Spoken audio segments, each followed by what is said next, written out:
Mike, turn your games down. My regular comic episode of Games My Mom Found. I am Mike Albertin, and who's Go Power Rangers with me tonight? Nasada astronaut Red Fox. I am Joe Butler, and I have the unlucky luck of dating a Power Ranger. Would that really be that unlucky? I mean, that'd be pretty, other than the fact that she has to lie to you every single moment of her life, but For everything now. else would be okay. So we are doing something a little different. We are doing the first volume of Go Power Rangers, which is a ongoing that ran at the same time as the Mighty Morphin Power Rangers run that you've heard 6 volumes of already. But this takes place before the Green Ranger comes in the first issue of the Power Rangers run. This is like when they get their powers, essentially. Right after. Yeah, and before. Oh, yeah.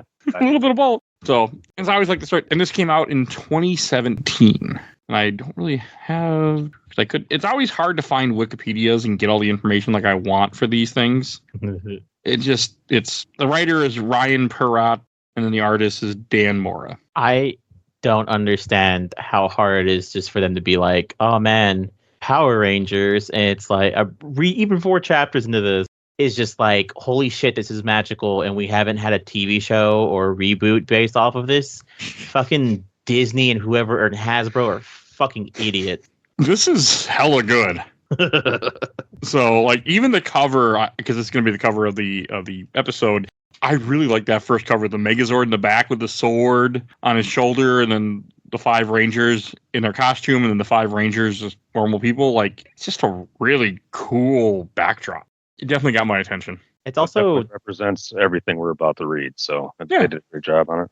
It's also nice to know that the Rangers have a very generic, which I guess was kind of the point originally, but they all have a very generic look where they basically carry over to the comics, like both this and I'm not sure what the other current red that we've been reading is, but I love the way they look in this. They look great. Me too. I was impressed of how I felt about this. I wasn't expecting to really care. Like, before we did this, I'm like, we got to read 8 issues of this garbage so we can get the Shattered Grid. And I'm like, oh, this ain't garbage. This is pretty damn good, actually. Like, this is what I wanted, didn't know I wanted it. One of those type of things. So this starts off, you see Megazord and fighting Goldar, and it's supposed to be when they first they just get powers. Like, they call it a rival day. And you know what that refers to? No. That refers to Rita's arrival Earth. Ah, okay. And it's before they're Rangers, right? Well, Rita comes and they get the Ranger power right around the same time, right? Yeah, it's right around that time. Yeah, when there's at least an attack on the city, Jordan's like, oh shit, wasn't ready for this. Alpha figures some shit out, and we get 5 teenagers with attitude. You think after what happened to him last time, he would have been a little bit more prepared, It's just, there's some cute moments, like the moment of them all, after they beat Goldar, just all sitting on top of the Megazord. I like that a lot. I'd be Trini, where she's like, guys, I'm terrified of heights. That'd be me. Pretty I hate cool. heights. Like, you get rare moments like that to where they kind of reflect on top of a Zord or something like that. It's really cool to see that, something you would never see in the show. No, it's so cool just seeing them getting, because this comic does so much of showing you who they were before they get their power. Like, it's constantly jumping around, like right after it shows them on Arrival Day, then it goes 3 months before Arrival Day. And it shows who they were before they became Power Rangers and who they were friends with and the kind of people they were. It's really cool stuff. It even goes into their likes and dislikes. We even have a mysterious 6th character who ends up being Kim? Yeah, Kim's boyfriend. Yeah, Kim's boyfriend. I was a little confused. I'm like, Kim's only 5. Matt Cook. Yeah. Which I have no idea. I mean, I was confused because I'm like, he's not in the comics that we were reading, which take place after this. Like, you just have little moments where you see Trini and Billy are friends, but they know Jason and Zach, and they're all friends with another guy named Matt, and it's just a lot of cool little moments. And Bulk and Skull are just assholes still. Bulk and Skull are surprisingly more assholes than they usually are. Yeah. Yeah, their assholism is definitely exaggerated in this comic. Oh, and then we also see, which I don't want to hop around too much, but there's a lot of things going on with this. I am usually a sucker for like before and after and kind of seeing like the reason why they know each other. I think my favorite prequel, the most of all of this, is the beginning of seeing why Kim's parents are a bunch of fucking assholes. Yeah, I like that. And it's I like like, that oh, they came back to that. it's like, oh, that's why Kim doesn't like her parents and they're divorced. They're both equally shitty. Yeah. I mean, you get a lot of stuff that pays off. I mean, like, you see, as it jumps around to Arrival Day, you see, like, the military's involved, which makes perfect sense. I mean, at first, they don't have communicators yet, so they're texting each other. Well, they're talking on some weird fucking space phone that Alpha gave them, too. So Oh, that wasn't a cell phone? I don't know. I don't think so. I think they even bring it up. Wait, because they have cell phones, don't they? Because Kimberly's texting on a cell phone here when she's look at making that out. thing Jason's on. That thing is not a typical cell phone. Okay. Yeah, it looked weird. 'Cause what year is this supposed to be? Who gives a I would shit? assume it's probably got to be around the time that the comic was coming out. Yeah, that's probably fair. Just because, like, she has an obviously smartphone in her hands. But I like it that they're texting each other. She's got a iPhone. A fake iPhone, because they can't have a real iPhone. Did you know if you watch a movie and you could tell who the villain is because they don't have an iPhone? Because Apple specifically has contracts that if you use their phones in movies, the main villain is not allowed to use an iPhone. I never knew that. That is really stupid. Do you know how the main example of how you can tell that? I do not know. Mike probably knows. Rich, have you ever watched, what is it? Is it the Falcon in Captain America or the Falcon and the Winter Soldier? Okay. What is it at the end of the show? Is it the girl that used to be the granddaughter? How it reveals she's like behind the scenes of everything. I hope that pays off. Yeah, she's a shadow broker. Yeah, she's a shadow broker. Yeah, never uses an iPhone that whole season. Yep. That's fucking hilarious. I've never noticed that. Mm-hmm. Give me another reason not to like Apple. Thank you. That's just stupid to have in a contract. Like, oh, hey, you're using our phone that, like, majority of people have. Like, we don't, like, why are you caring about that? Real life bad guys use them. Yeah, I'm sure a lot of drug dealers and other people have them all the time. Like, stupid. Is Apple going to start having a test for, what's your profession? We can't let you buy this phone if you're committing crimes. I know, going to a different level. But, and then I think, they're at the base and then they morph for the first time. And then they go to the moon, which I think is hilarious. This is the first time they ever go to the moon. And, like, she just got released like a day ago and she's already in her palace. I guess it was already there the whole time, if I remember correctly. It is. Which is just weird. But nobody noticed that shit? Like telescopes? Nobody figured that out. Because they go to the moon because they're trying to rescue the 2 astronauts that released her. Which I think is, like, at this point, like a day ago or the same day. And look, I would assume, it's like day of or next day, some shit like that, yeah. And look, Mike, you can totally tell this has the same comic because they referenced NASADA. Is that right, Rich? Yes. Okay. What's NASADA? The fake NASA? Yeah. That's the company What's Her Face works for originally. Grace. Oh, when she becomes a ranger for that little part. NASADA is the space program that got them out there, yeah. Okay. Yeah. Oh, she worked for there and she dreamed of going through NASADA, but she couldn't. I don't know, it's because she was a woman or I don't know what the fuck the reason was. I mean, the 70s supposed to be 70s or 60s, so that makes sense. 69. I think the joke is he tells them to fuck off because he finds out aliens are real. I thought that was the point. There's a couple of cool moments here where they go to the base and then Jason ends up slipping away from them to take on Rita for some reason. It's all gung-ho. I mean, you got to think, like, this is like their first mission. They don't really even know how to work as a team yet in this kind of setting. Jason just kind of like, I'm going to take care of this problem and get done with it, and he just charges into it. Well, they haven't done any, you're right, they haven't trained, they haven't done anything yet. I mean, Zordon's not exactly the smartest boss. Like, okay, hey, why don't you go, I know you just got your powers and have no idea what to do. Why don't you just go, fight the bad guy right away? Yeah, and I know I got 3 people killed back in 69 just last together, but let's give it another shot with younger people this time. And it's cool seeing where Zach kind of takes charge a little bit in here, and then they rescue I have questions. So they rescue the astronauts, but you don't see what happens to them until next. But the last page of this issue, where you see Rita and her minions, they all look badass. Even the fat blue guy looks like a badass. Squat is his name? There you go. I'm really surprised that was in my brain. Yeah, I don't know how. Name the one behind. A baboon? Close. Take the N off. Babu? There you go. That's a dumb name. Yep. We've talked about this like numerous times, Mike. His name is Babu. We'll talk about it again. Stupid. Well, he's never done anything yet in the comics that we've read. We haven't had Squatter Babu yet. We only had Goldar. Yeah, I don't know exactly how soon. I forgot the white guy's name. Finster, yeah. So I mean, Rita looks younger in this too, the way that the guy drew her. No, I mean not that much younger, but they made her look younger, like sexier almost. It's weird. The word I want to use to describe Rita. Yeah, especially not with that voice. But that's fine. Yeah, and then it just ends with her confronting them in her base, and she's like, "Aha, I got you." They don't know what the fuck they're doing. Not at all. Then that brings us to issue 2. This is another pretty cool cover. You just have the Zords in the background, and then them sitting on a cliff in their outfits without the helmets on. I like this. I like this picture a lot.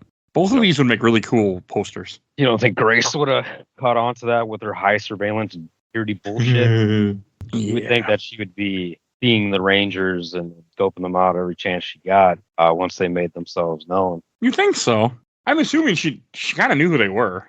I feel like in what we read. Yeah, she ain't stupid. She figured it out though. I mean, they gotta be Rangers for at least a year or so by the time that you get to Grace. That Grace was around, yeah, at least. So my guess is she, like, stuff like this, she was already pretty sure who they were. Because somebody with that power and, like, the company exists because there's comments about the company in this about Billy trying to be an intern. So things are happening already with it. They're aware.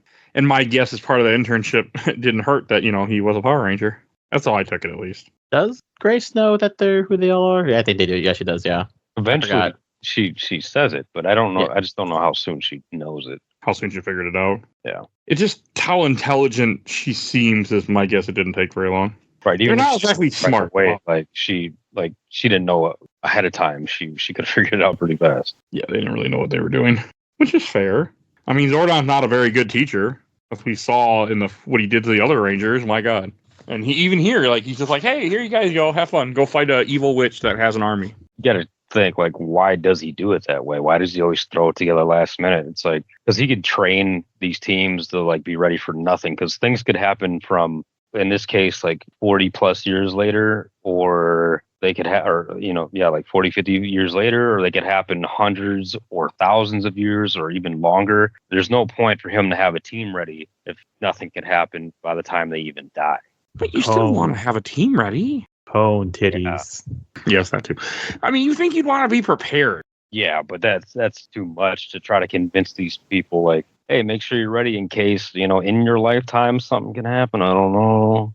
But yeah. Some idiots open up a trash can on top of the moon. Yeah. Yeah, like what would probably be better if he outsourced the shit, like he taps into a planet somewhere else that he's helped or that has connections with. It's like, all right, go ahead and send a team over when this shit gets real. They're already trained. They know what to do. That would be smarter, but that's not how this works. Because there's more Rangers out in the universe. Okay, and that will play a part later in the series? Yes, it will. Okay. And then issue 2 forgets everything we just read about and opens up with 97 days before arrival day of Kimberly with the other character that we just met, Matt. And it's showing that they're dating and stuff, and it's cute. I would not eat fare out of food. And also, I can attest, I can attest, getting throw up smell out of your car takes fucking forever. Yeah, but hot girl, you're 16.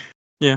They're just having fun. They're not thinking about food poisoning at the time. And for it to happen, I'm not surprised. It's cute. It's just a really cute moment with it. I mean, as plain as a scenario that it is, they make it kind of interesting. It is interesting just to see even who Matt is. I mean, more so, we know who Kim is. We know how she's going to react. We all know that. To me, it's more interesting. Like, what are we doing with Matt? Why is he so prominent, right? What's up with who he is? Yeah, I was very curious too, because he was in here a lot more than I expected. And you got to think too, he's another jock, right? You already got Jason, you already got Zach, who are big jocks, possible leaders of a team, and you got this guy who could very well fit that same mold in a sense. And he's almost like another Jason. Yeah, that's fair. So one thing that I also really like too, which it's always a thing where, because I never had that issue in high school either. I'm always a fan where I Smoke and Skull are assholes, but I'm also a big fan of like, well, yeah, Billy's our friend. There's nothing wrong with Billy. We're all friends. We may be a cheerleader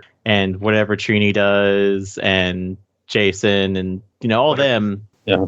Yeah, and it's like, oh, we're all friends though. We all like hanging. And even though Matt's not a Power Ranger, he's still also their friend. And I always like seeing where it's like, there's a reason for them to hang out. Which as much as I hate to admit it, it kind of goes against like what they do for the the remake movie where they kind of make all of them like shitty teenagers, but they're like, oh, they have hearts of gold. But I'm also a fan of like, yeah, they're just kids who don't have any issues with each other, and of course they're friends. They're teenagers.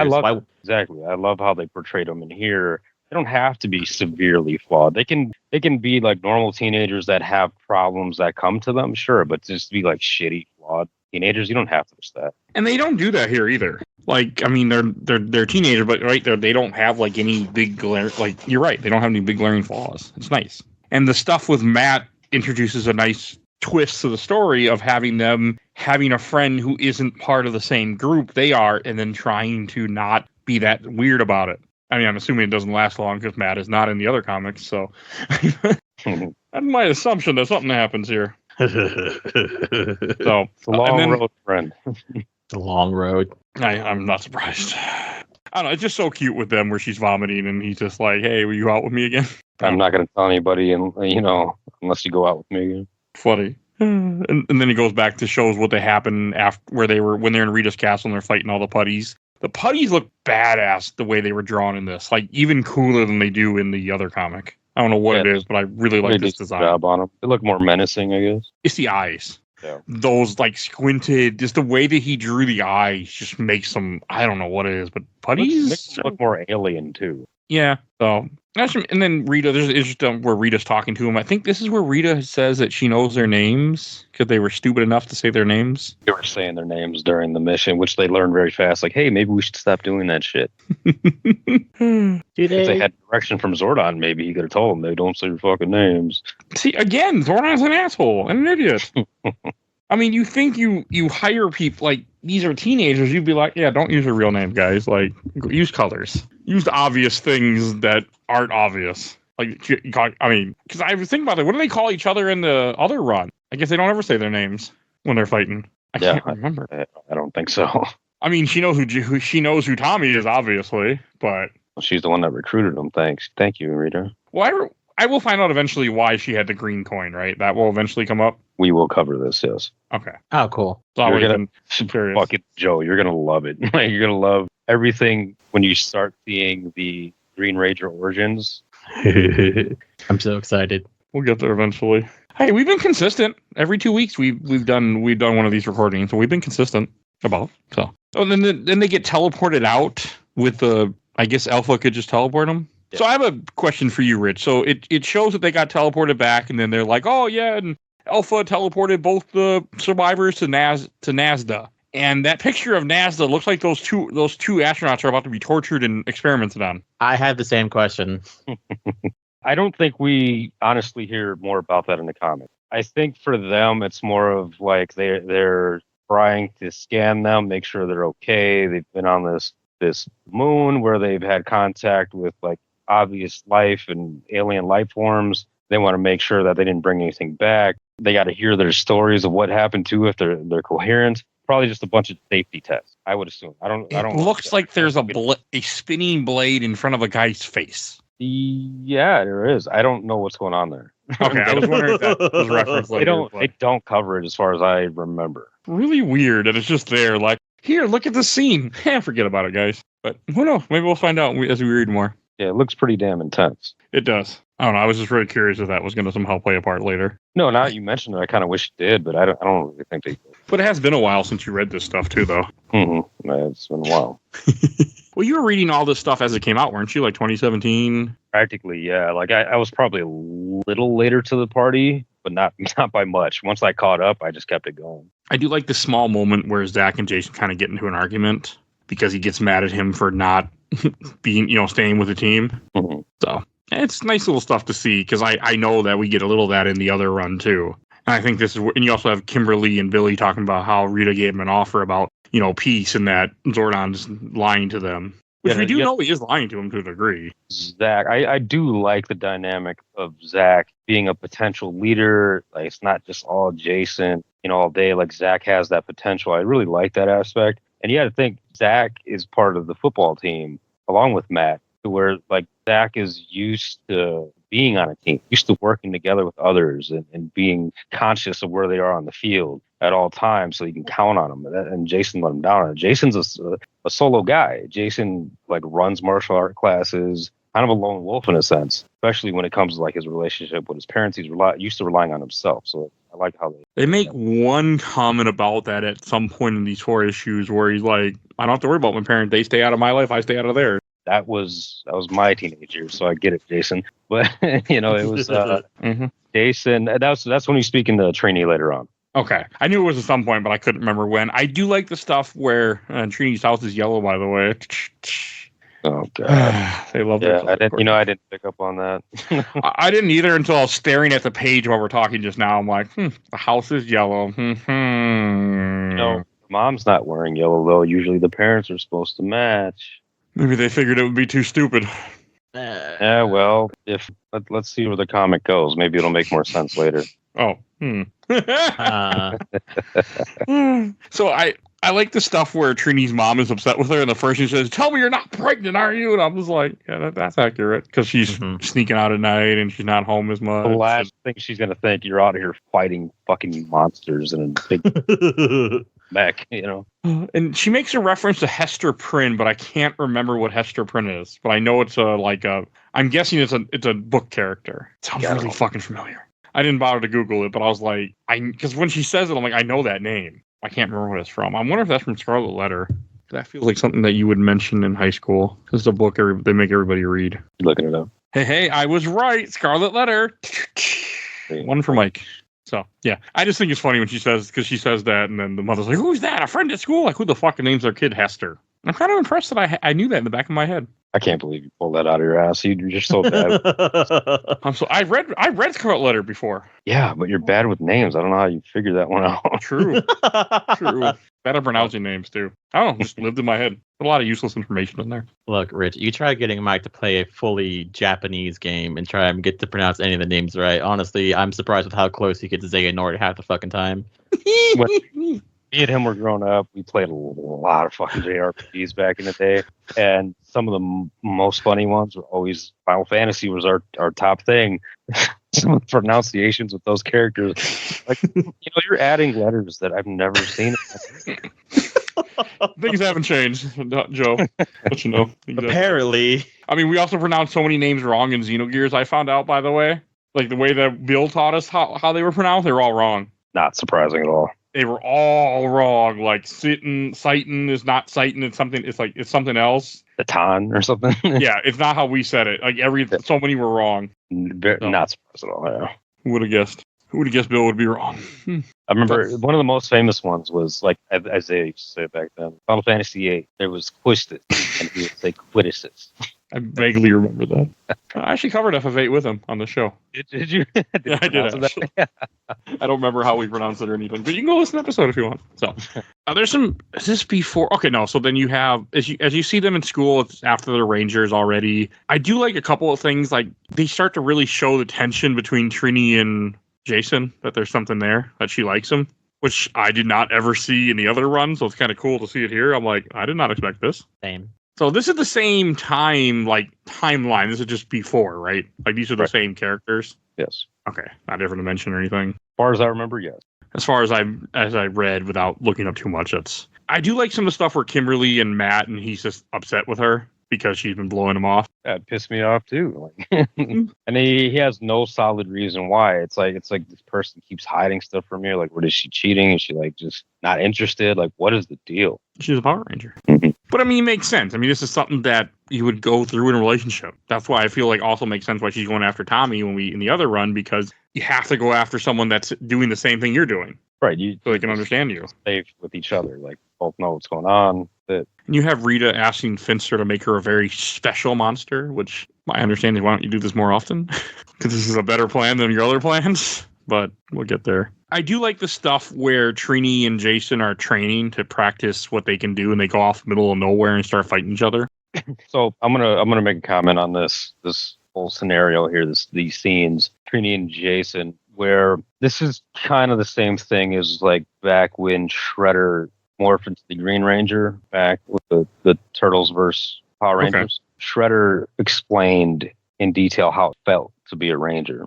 They did the same thing here in these training sessions, to where they explained, they covered like their power, like how they feel, like how their reactions, they feel like they're They don't even have to think. It just happens. There's a heads up display in the helmet. It's just all these things of what it's like to be in this suit. And this is probably one of the only times that we get it in the entire series. But I think it's to really grab onto that and like imagine that kind of stuff when you see a ranger, any ranger, no matter what the universe is. That's what it's like as we're reading this comic. So it's just not a guy in a spandex suit. It's all this other stuff going on. That's cool. Yeah, I didn't really think about that. I forgot all about the Shredder thing. It's been a while since we read that. And see, when we read that, I never thought we were going to be reading the Power Rangers. Like, I never thought that was going to happen. Oh yeah, you were more into Turtles at the time. I still am more than Turtles. It's just this is a better. One, this is a better comic, and two, there's three of us, so and I'm enjoying them. Well, it's a good time, man. And it does good for the show. It also kind of goes into a whole situation of, we a lot later on, but I would imagine evil Tommy, Lord Drakon, never also takes off his suit either. So you kind of see what Shredder is referring to as well whenever Tommy becomes evil. Mm-hmm. Yeah, because you wouldn't want to give up that power. Why be normal if you don't have to be? Especially if you're not hiding it from anybody because you're in charge of the damn world. Don't got to wash clothes, put on that. Good to go. Yeah, it probably cleans itself too. You don't have to smell. Yeah, but it's real interesting just to have it be kind of a thing too, where they could have easily put like a limit on it to where it's like, oh yeah, you can only wear the suit for like an hour or something goofy like that. But I'm more of a fan of, they decide just not to be like this forever because at the end of the day, they're still teenagers who want to live their life. Yeah. So I don't know if I'd want to give up power. But yeah, I get it. And I do like how we get the origin of the communicator that Billy makes for them because Zordon's an asshole and couldn't give them the right tech they need. So. Another cute moment. And does it jump around? Or do they already... Yeah, it must jump because the next... 64 days before Arrival Day where it shows when they first meet Kimberly. Salad girl. And, yeah, because the map's like, oh, let you meet my girlfriend. Which, he was dating her for 30 days before he introduces her to their friends. It's high school. Who really gives a shit? Yeah, but even like relationship last 3 days, that's impressive for high school. I feel like. I don't know. I didn't really date in high school. The girl I dated in high school lived in a different state. I don't really count. I don't even call that dating. But so yeah, this guy Matt has a green Jeep. He has a green. She's leaning against a green Jeep. I'm assuming that's for his car. Yeah. I guess I never thought about it. Yeah, he's got a green Jeep. I didn't think anything about it. Everything Is in that the what freaking Power Rangers is color coded for a reason. I guess she's just into guys that like green, huh? They don't show what the hell he's driving in the start. I think they do. I think they're sitting on top of it or in it whenever they're like at like makeout point. Yeah. Was that first? Wait, that's the first issue? Oh, Yeah. it is. It is. Oh shit. Okay. Yeah, that's funny they did that. And then you have a little moment where they all yell at her because of the bread incident, which you don't see yet, because Zach got fired from his job, which wasn't her fault. It was more that's a really shitty job. Really shitty manager and really shitty parents that she had. Mm-hmm. Yeah, that too. But like, that's just a shitty man. Like, what man? Food service, you don't get people that easily. I should know. I once ran a fast food place, and we had 2 employees at one point. It don't work well. Especially with like, hey, you just hired this new kid who's willing to be a busboy. Congratulations, you just got rid of the only guy that probably is going to wash the dishes for the rest of the night. Yeah, the other guy in the back who's like, wait, you just fired the other guy who's supposed to help me? Fuck you guys, then I'm going home too. So, yeah. And also, I feel like it's kind of illegal to fire someone like that just out of nowhere. But then again, it depends on the state. I found out Minnesota's a work. Oh God, there's a title for it. Bill. Yeah, because when I got fired, they're like, yeah, they can fire you for anything they want. Yeah, Wisconsin's the same. I'm not surprised with Wisconsin. I was surprised in Minnesota. So I found out recently, weird tangent, but I found out recently that work from what is it called?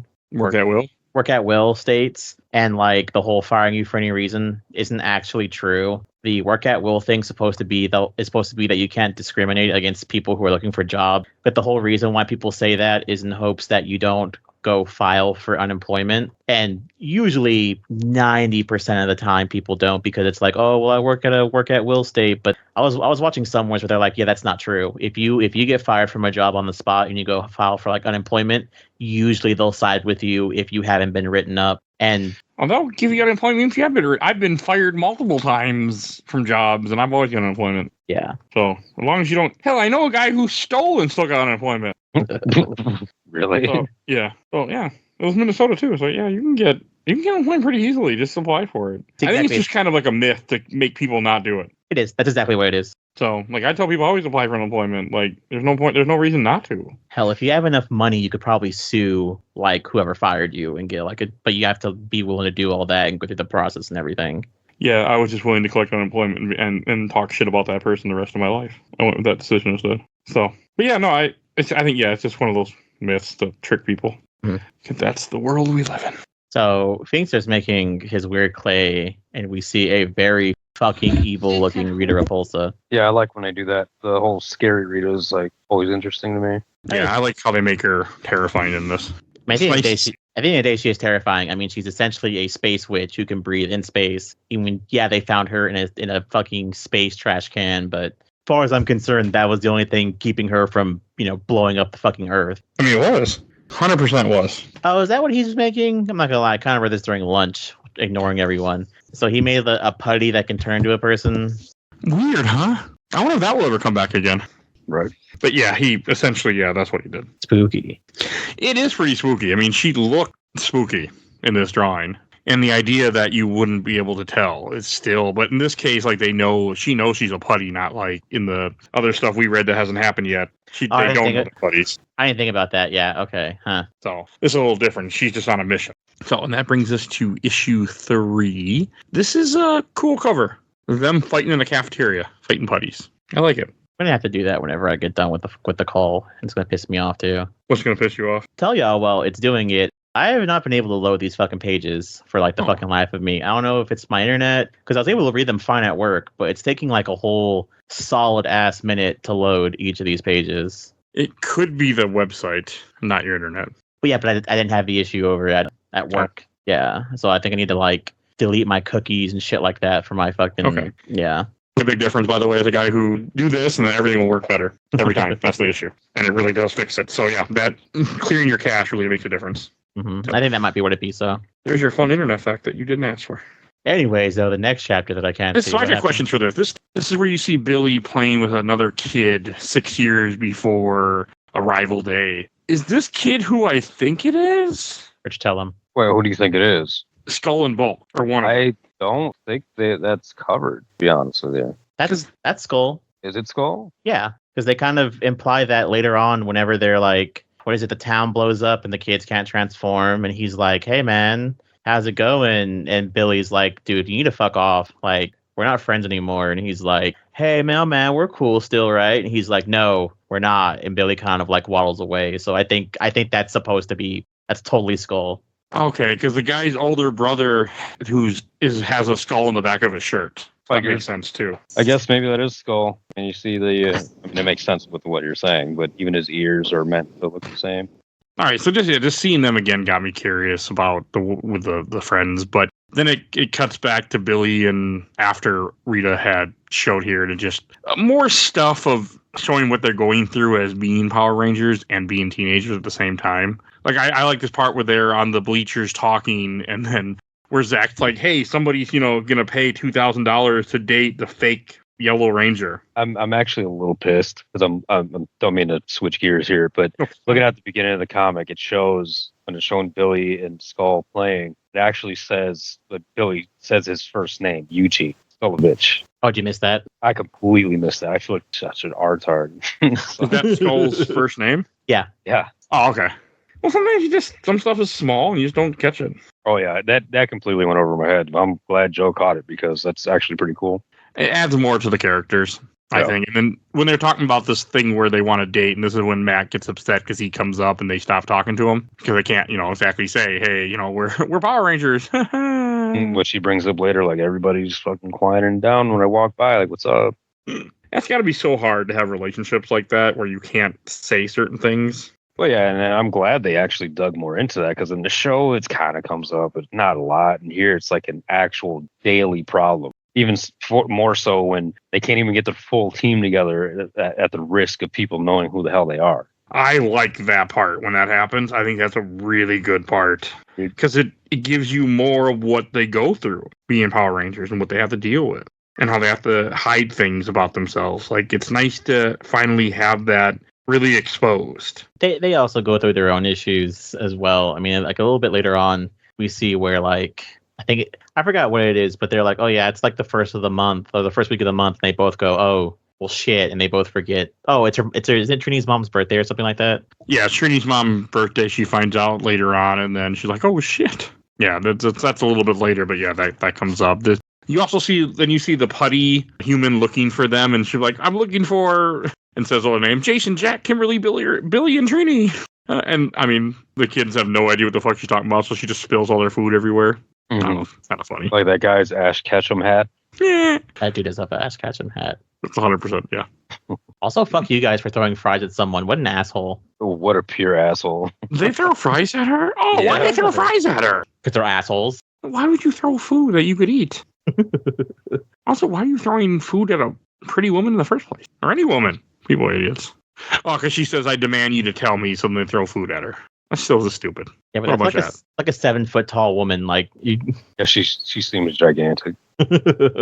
And people dumb. I do like where you have Jason and Trini training together, and there's one part that really shows sexual tension when she pins him down and puts a dagger to his neck. And it makes you wonder if Jason's even picking up on this shit, because he doesn't really respond entirely.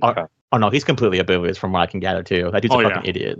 I mean, she's into him. Like, clearly, very fucking clearly. But hey, that's how it is sometimes, man. Sometimes you just don't get it until something blatant happens. It's like, oh, that's what I was missing. mm-hmm. Makes sense now. I'm pretty sure no, I'm not pretty sure. I know I've been stupid like that before throughout my life. So yeah. Same. I have too. So, don't catch it. Even now, and I'm looking for it, but I don't pick up on it sometimes. I take it somebody can't hear us, I presume. Yeah.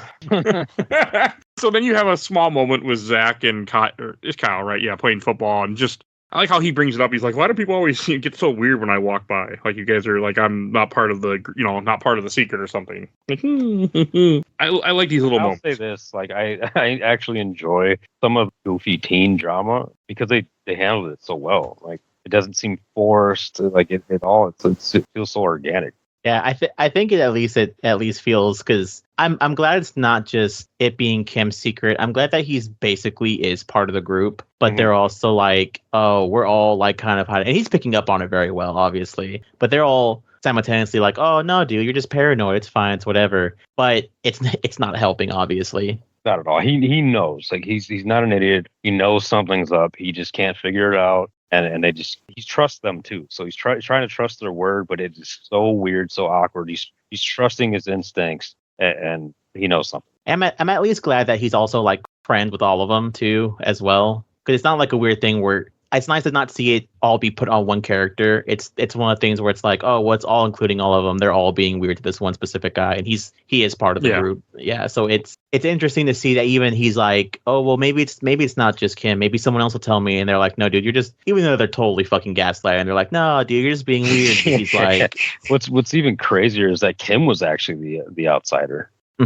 instead of Matt. Because like Matt was there before her, but Kim got the powers, Matt didn't. Right. Which is pretty fucking wild, too. Yeah. I do like the little thing where Trini and Kimberly are talking, and they're like, yeah, this job is hard, guys. Like, this is a really tough job. And it's just cute little moments to just show you what they go through. You know that, and, like, how it's affecting their home life. Like, Trini's stressing the hell out because she doesn't have a present for mom. She's so distracted. And school would have been hard enough just for her mind to be focused on something. And now she's got this whole difficult part-time job that she's got to be a part of, too. Like, she's falling apart. That's a lot of weight to have on somebody that young. For anybody, for that matter, but yeah. For anybody, and just imagine somebody that young. But they're all like 14, 15 at this age, 16 at the max. No, they're not old at all. No, Billy's 14 years old. God, that's young. God damn. That is way too young. Yeah. But then again, I'm an old man at 37, so. How old are they in the last run we were reading? Not much older. At least about a year or so older. Okay. Not much. I do like how we kind of get Angel Day in here too. Like it shows them cleaning up the ruins from Goldar and trying to get the city together. I think that's a really cute moment too, just to have that.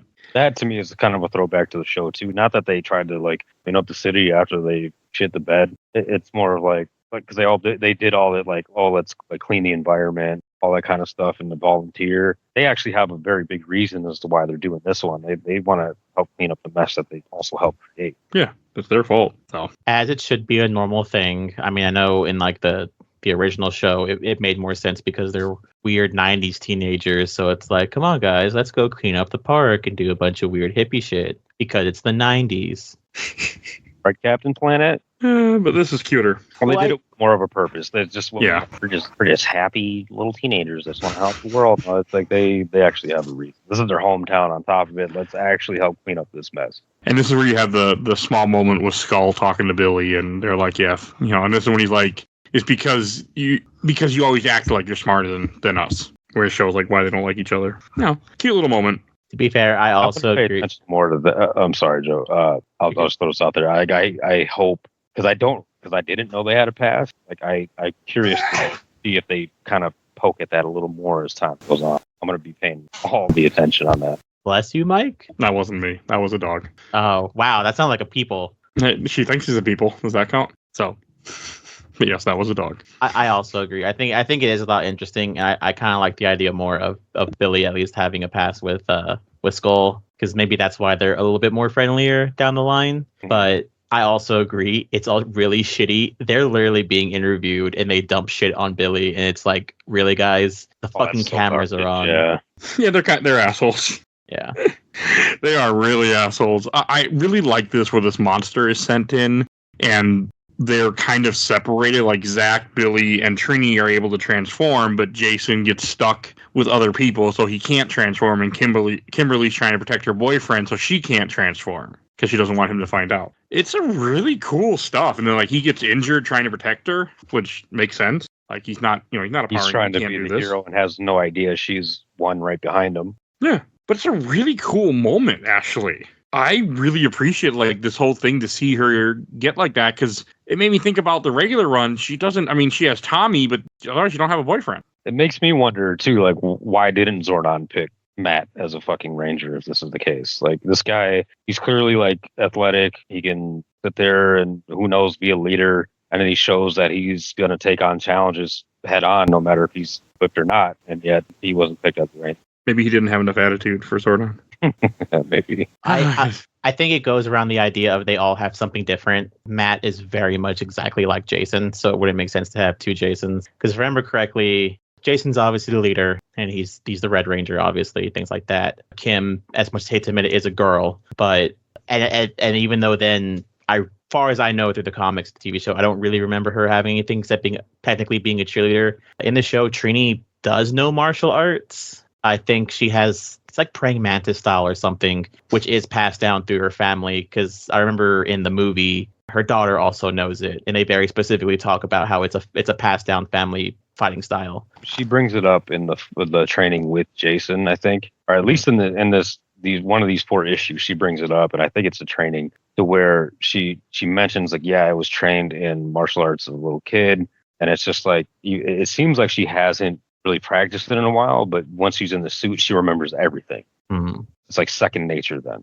Zach, as far as I can remember, also knows a different fighting style, but also isn't a jock. If I remember, like I said, the only thing I remember is him doing hip hop keto. So I imagine it's opposite of what. I don't know if that's in this one. I don't think that's canon in this. It might be, because in the last run we read, he was talking about how he was also going to go volunteer with a group of kids. So yeah, but I don't think they ever mentioned it. Like, because you got to think like this is technically a different dimension version of Black Ranger. Because when we saw the annual, you see the Black Ranger from the 90s with his hip hop keto bullshit. So I don't know if this one had adapted that or not. Yeah, and then Billy obviously was, because I think even in the last run, I say last run by the last, I don't really refer what it would be. What is that run called? What last run? Oh, Mighty Morphin. Mighty Morphin. Okay, and this is Go-Go, right? Yeah. Okay. Yeah, and Mighty Morphin, Trini also is smart, but not as smart as Billy, and of course, obviously, Billy's a smart one. So it wouldn't really make sense to pick Matt, because technically you already have Jason, both equally jock people, both equally strong. Yeah, you don't need another one. That's a fair argument. Well, shit, in that case, it makes all the sense in the world. I mean, Zach is close enough to Jason as it is, too, just with a more outgoing personality, and he's part of the football team, whereas Jason was not. Jason's a solo martial artist. So he makes more sense than Matt would have. Fuck me, is Zach their tank? Zach what? Is Zach their tank? Is he a tank? RPG style tank? Yeah, RPG style. I was wondering kind of what he meant. I'm like, is that where he's going with this? Well, I mean, It makes I'll sense in the end. In the board game, he's actually like an AoE attacker, so he's not really a tank in there. Okay. In the comic, maybe more so. Yeah, maybe. Okay. This brings us to issue 4 then. This is a kind of cool cover. It says the big monster about to step on them, and then they're all in, and everything else kind of like a certain like tone to it, like a grayish tone, but then their colors really pop out. I like it a lot. I think it's a good art. And this is when you have 4 months before Rival Day, and then you finally get the story of how Kimberly got Zach fired, or her parents got Zach fired because they were assholes in the shitty restaurant that we were talking about earlier. Finally learn what salad girl means. So stupid. It really because I can see companies doing that, and I'm like, that's a real area. I can see it happen. But I 100% can too. I used to work for a boss, a regional manager. I'd always be like, if we have to, we can always have them on the other side of the counter. I'm like, I don't need to fire our employees, you asshole. Like, you ain't going to be coming in if we're shorthanded. So why are you being an asshole? Why are you saying it? Because he was a Marine. That's why he was saying it. Oh, God. Yep. Companies sometimes think that Marines make great retail managers. They don't. By the way, military is good for military. Doesn't mean you're going to be good anywhere else.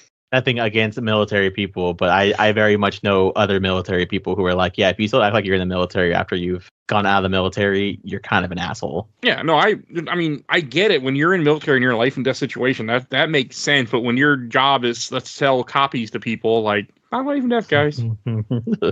It's not the same. So, yeah. All right. And then you have some stuff of them fighting the monster, and Matt is injured, and this is when Kimberly doesn't want to morph because she doesn't want to leave him. I do like that. I think that's a really cool moment. And then you have a little thing where Skull wants to be friends with the Blue Ranger, and Billy's like, "Fuck you," essentially. He's like, "We see everything. We know you're a piece of shit." I don't know. Cute little moment. You finally have Jason gets out of the building because they cut the power just so he can get out. And no, first the monster gets large. Everyone goes in the Zords but Jason. Then they cut the power so Jason can get out so they can then morph into the Megazord. And you get a really cool page where it shows how they all kind of go together. I like this. I like this a lot. What exactly are they fighting? Like a big armadillo? I don't really know. Can't tell. I don't know what the fuck that is, man. Yeah, this is before they start coming up with goofy. I think that's what they talk about in the beginning. Is they're like, these things don't have. We can start naming these things, and they're like, we're not naming these goofy ass fucking things.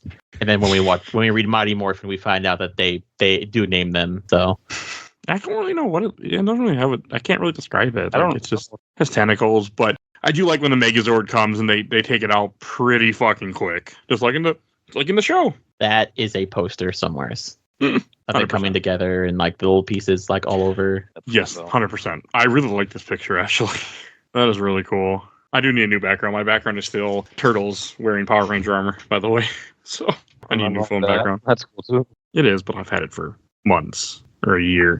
Then you see them get back to the youth center, and there was a comment that we skipped over, but what's the guy's name that runs the youth center? Bernie. Yeah, where he said he didn't have any employees. You have to close down the center. Okay, nobody wants to work there, so then Jason volunteers all his friends to work there for free.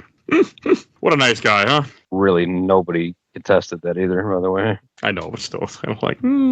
You have a couple cute moments I want to mention here. One where Trini gets the rock for her mother, and she's like, "How'd you get this?" He's like, you can just fly over there. She's like, "Yeah." I like that. Yeah, right. She's like, you just fly to Korea and go pick it up. She's like, yeah, nope, sure can't. When she knows what she did. I'm at least glad they're able to take small advantages of that, because I feel like if Zordon was kind of like a huge dickhead, he'd be like, "Oh, you can't use teleportation to do personal things. No, you can't go get your mom a special rock for her birthday." But it's also feel like it's very much a thing where he's like, "I'm trying to help the kids. They're helping me out. I'm willing to do small things that aren't going to inconvenience us for them." It's not like teleportation ruins a battery that they have to save or anything like that. Joe, this is also the guy that hired 5 random people to go fight a powerful warrior on the moon, and then hired 5 teenagers to fight a witch. Oopsie poopsie. So he ain't exactly a great leader. You have a small moment with Zach talking to Zordon about how he should be leader and not Jason, and then this is when he kind of talked about where the algorithm chose people based on what they went through, and that Jason was like Rita or something. He makes a comment too. Yes. So it's cool. And it also, this makes more sense to go along with the stuff we read about Zach in the other run. So it's really cool. Yeah, I was thinking that too when I saw that. So I like this. And then you have Kimberly sitting with her boyfriend, and he wakes up, and then the very last page, you find out that it's not really him, it's a putty, and he's being controlled. So, yeah. Oh, no. And then that brings us to issue 5, which will be next episode. And I'm excited, because we only get 8 issues of this, and then it connects into Shattered Grid. So, interesting. Yeah. Again, I'm so fucking excited for Shattered Grid. So excited.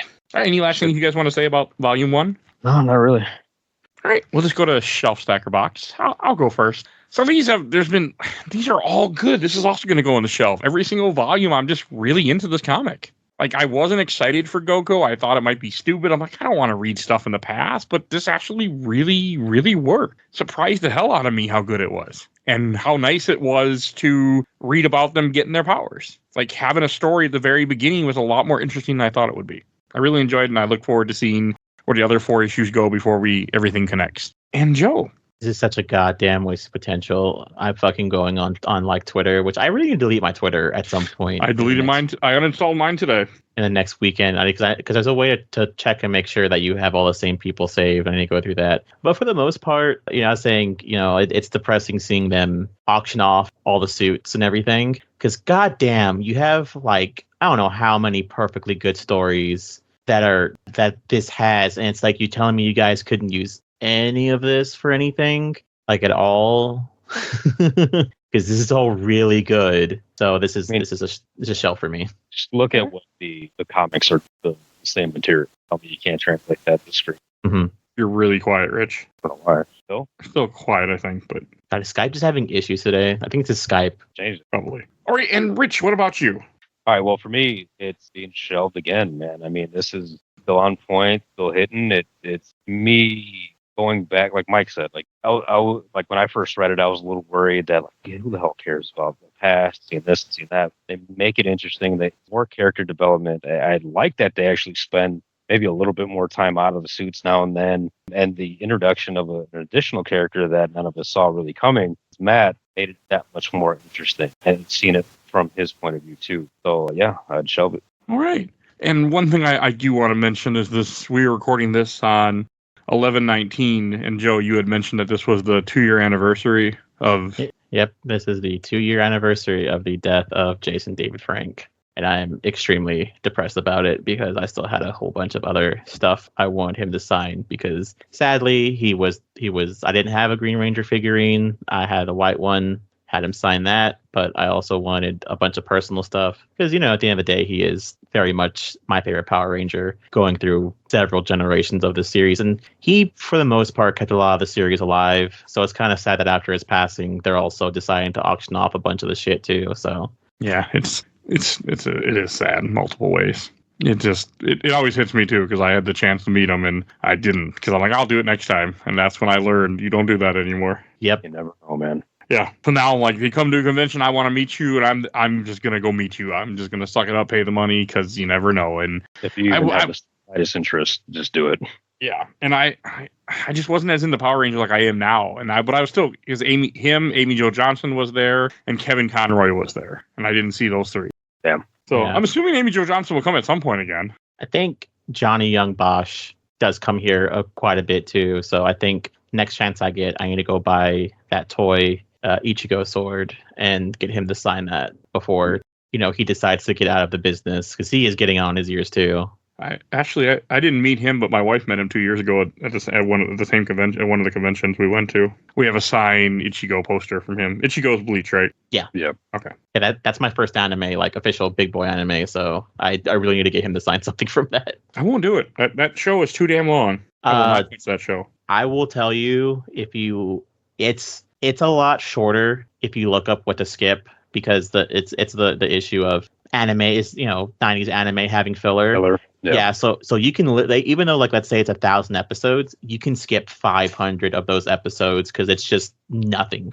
That's so wild. I mean, I did the same thing with Naruto. Like, I initially I watched all of them, and then I was like, I'm burnt out. I can't do it. And I was like, the only way I'm getting back in this is if I look up essential episodes and just run with that. And that's how I finished it. You know how many I had to watch by the time I got back? 1. Yeah. Naruto has a whole thing after that. There's basically the big fight for a trend, which basically is for transfers from Naruto to Naruto Shippuden. There's like 400 episodes of filler between Naruto and Naruto Shippuden. I can't. My I don't God. understand. Yeah, so it's possible with both of them. Like you can it's a big thing where it's like, oh, it's like 1,000 episodes, but it's like if you just look up an essential list, you can just get through. Like it ends up dumping it down by maybe even half at that point. That's just crazy. All right. And the next time you hear us talk about Power Rangers will be Go-Go Volume 2, and then you will get Shattered Grid at some point after that. I can't fucking wait.